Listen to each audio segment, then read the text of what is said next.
Created for relationships.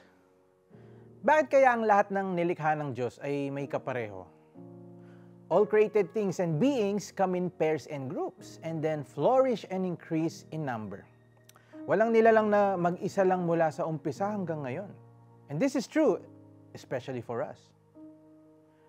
God created us to be in a relationship with our fellow man.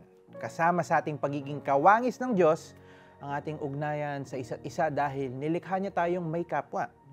Hindi lang para magkaroon tayo ng kasama, kundi para magkatulungan sa ibinigay na tungkulin.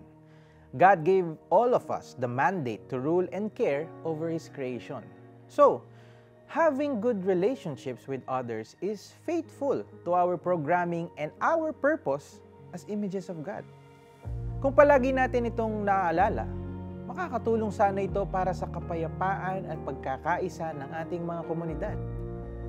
Kung ang mabuting pakikipag-ugnayan sa kapwa ay hindi lang optional, kung hindi bahagi ng ating pagkatao, dito rin tayo makakahanap ng kabuluhan sa buhay.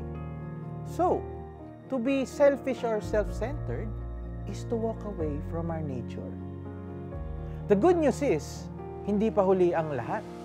Sa totoo lang, bahagi ito ng pangmalawakang plano ng Diyos to reconcile all things, especially His people.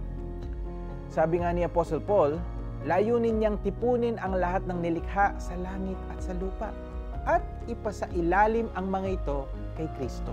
That is why Jesus Himself teaches us to love our neighbor as we love ourselves. Alam nating napakagulo ng ating mundo. Our relationships within our communities or families are far from perfect. But to make good relationships with one another is our natural programming, and Jesus commands us to love. It is not optional.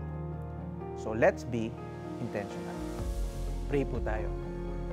Lord, help us see beyond the imperfections of others and remember how you created us for relationships.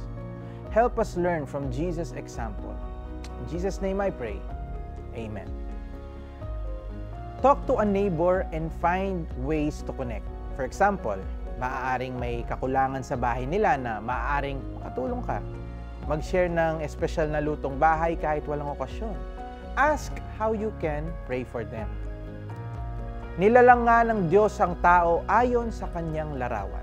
Sila'y kanyang nilalang na isang lalaki at isang babae. Genesis 1:27. This is Jerry Carceo telling you, love God and love others.